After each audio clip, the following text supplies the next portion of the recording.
received a lot of new subscribers lately, and I'm pretty sure this is because of a video done by Duff the Psych, previously previously known as Just a Whispering Guy. But he did a video where he looks at sort of newer channels and people with fewer subscribers, and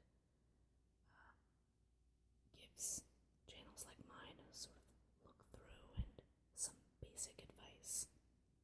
And he mentioned, reviewed my channel, and in it he made some pretty good comments. But one of the things that he said was that he thought that my voice would, lend itself well to a sort of up close whisper kind of video. So I realized that's something I haven't tried with you guys, even though I do a lot of readings.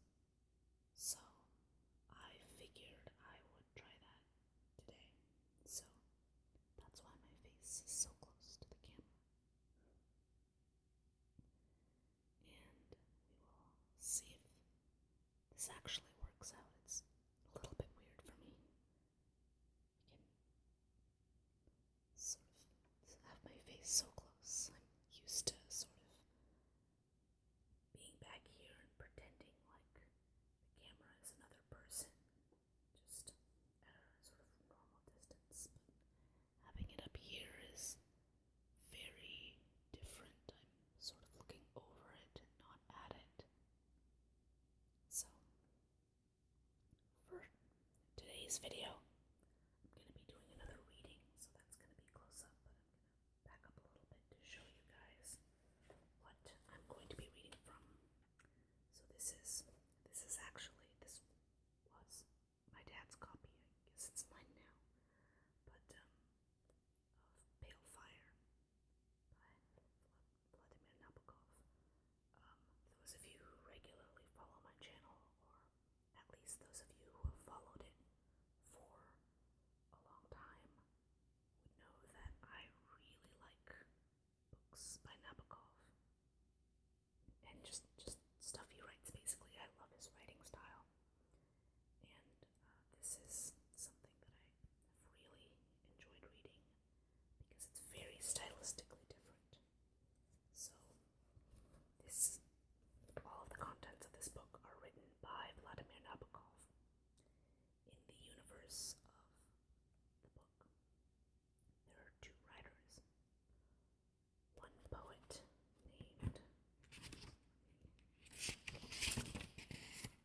named John Francis Shade, and then a good friend of his who is the supposed writer. And I don't know if it's written from his perspective. Charles Kinboat. I don't know how to necessarily pronounce that, but that's the name of the supposed narrator. Well, the narrator, I guess. And it starts out with the poem Pale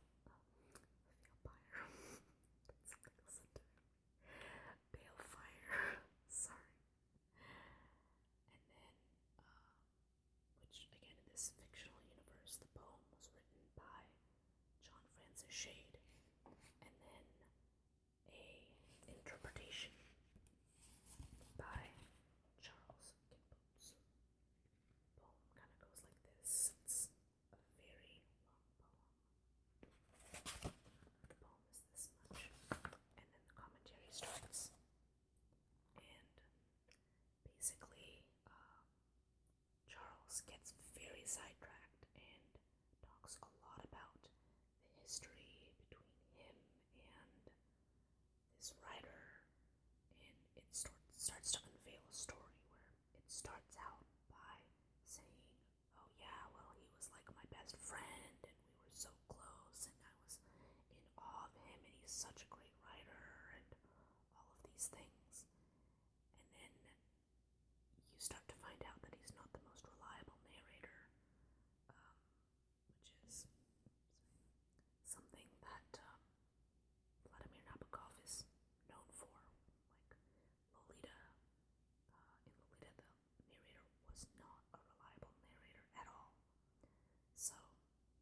was the shadow of the waxwing slain by the false azure in the window pane.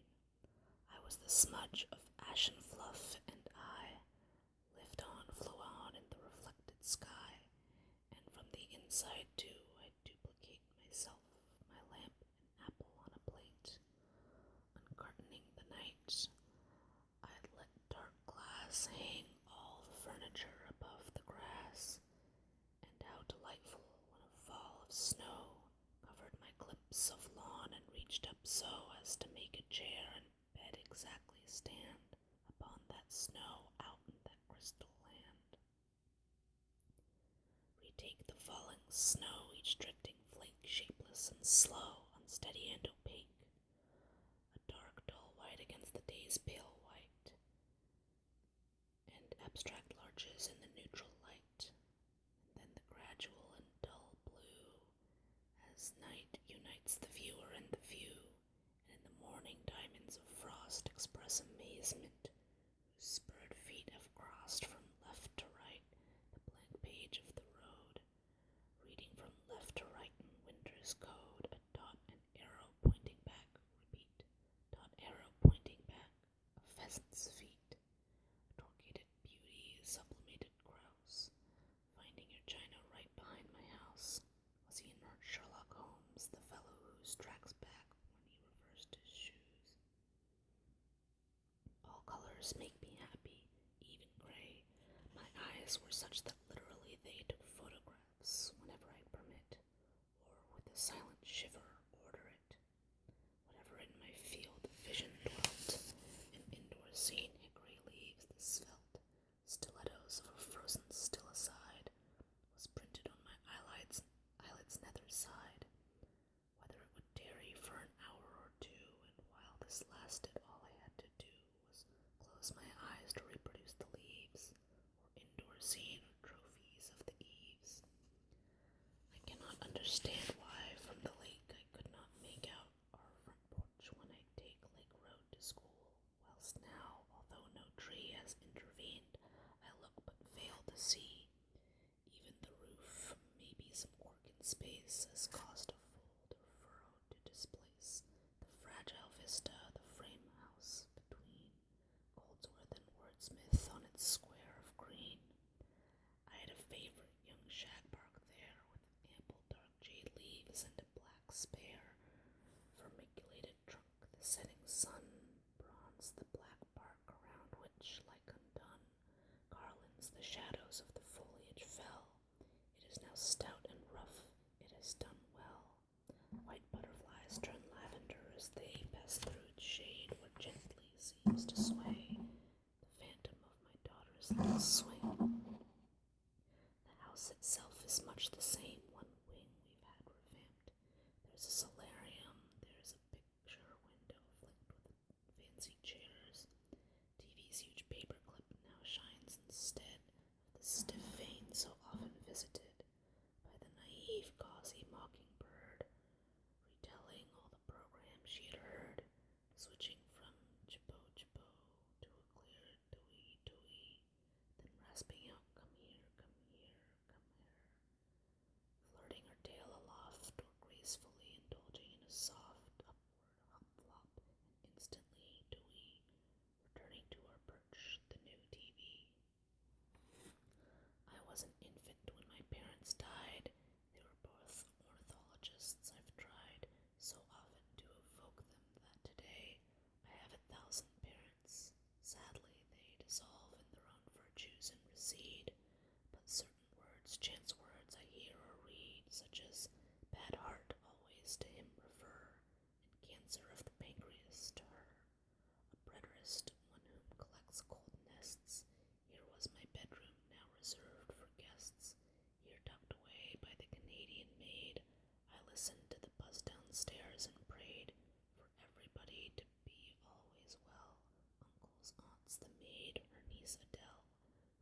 voices unsound.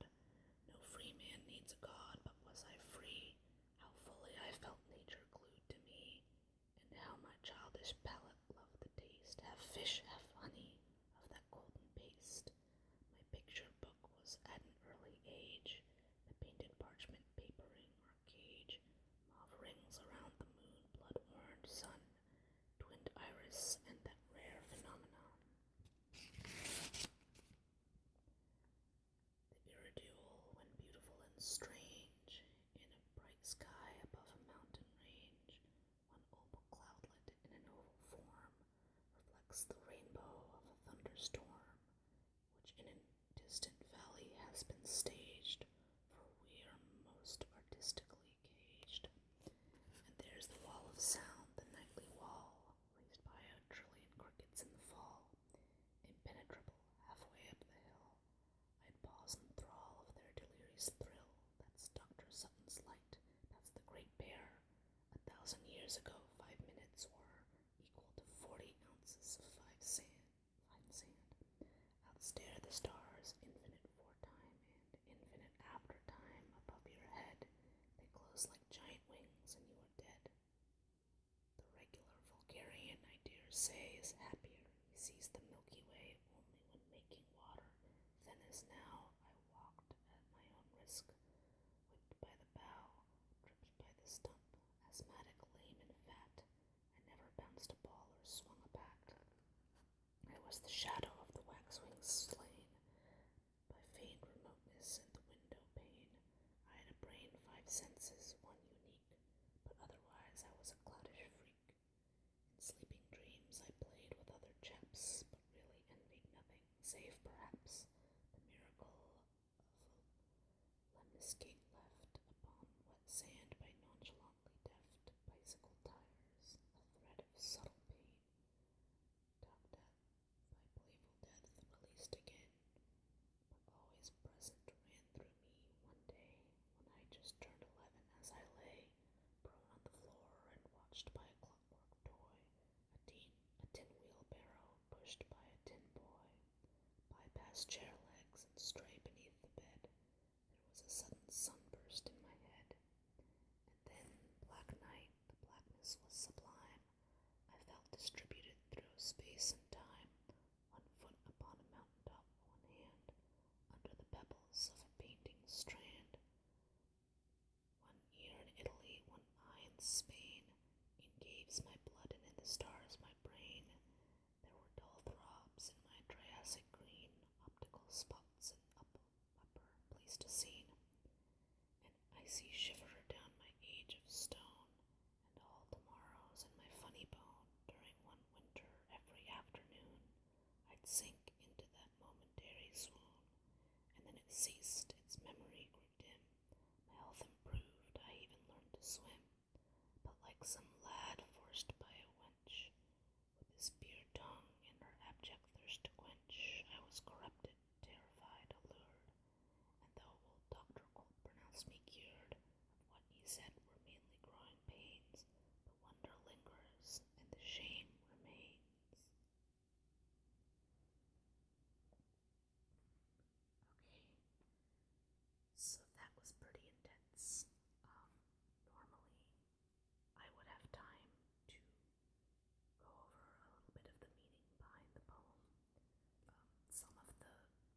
listen to Pale Fire, which was, if I remember correctly, one of his very early works, because actually, the same thing sort of happened to him. So I believe I have another video on this, on the original of Laura, which was a novel that he was working on, which, I mean, the index cards thing, clearly that's a thing that he does, and thus his character in the book would do the same thing, would write the novels on index cards, and I don't know if that was a common thing or not, but basically that's the thing he would do, and then he could like write chapters and shuffle them around and stuff like that. And then he had a separate index card where he just sort of wrote notes and ideas of how to write stuff, and he would cross stuff out, and it was really interesting. So in the original of Laura, you can see places where he scratched something out, or changed a word, or edited, or something like that.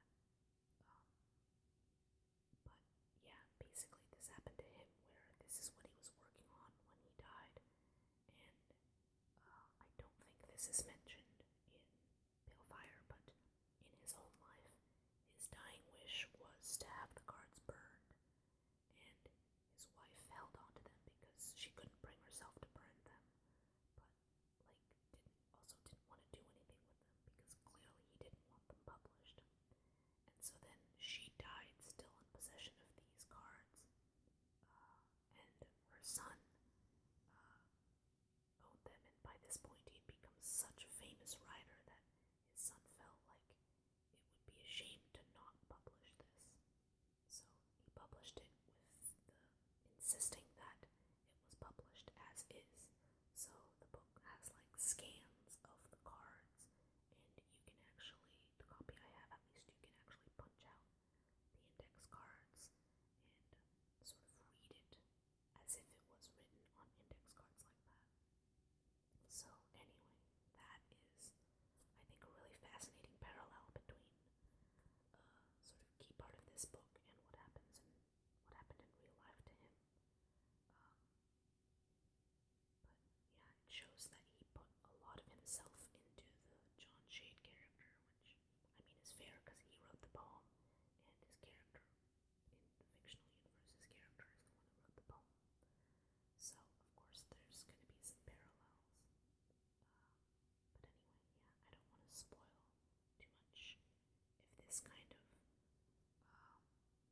weird, fascinating classic literature thing is up your alley, and this is very much the kind of book where this isn't the copy I'm actively reading.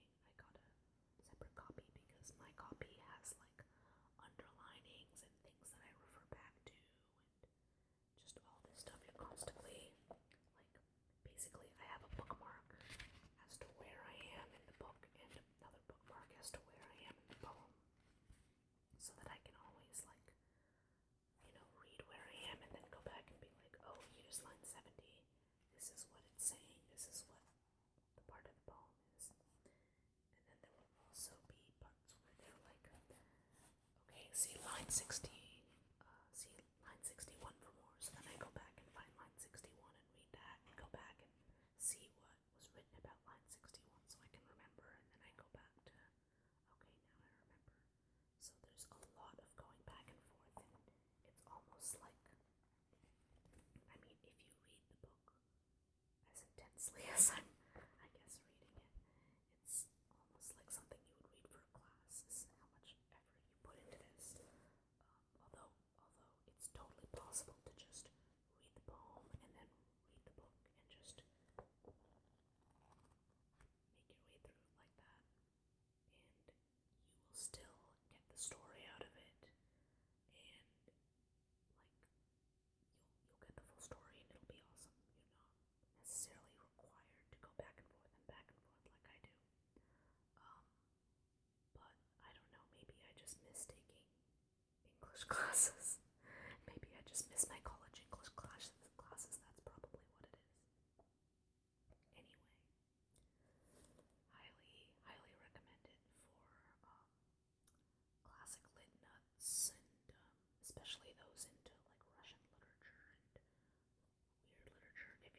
books like House of Leaves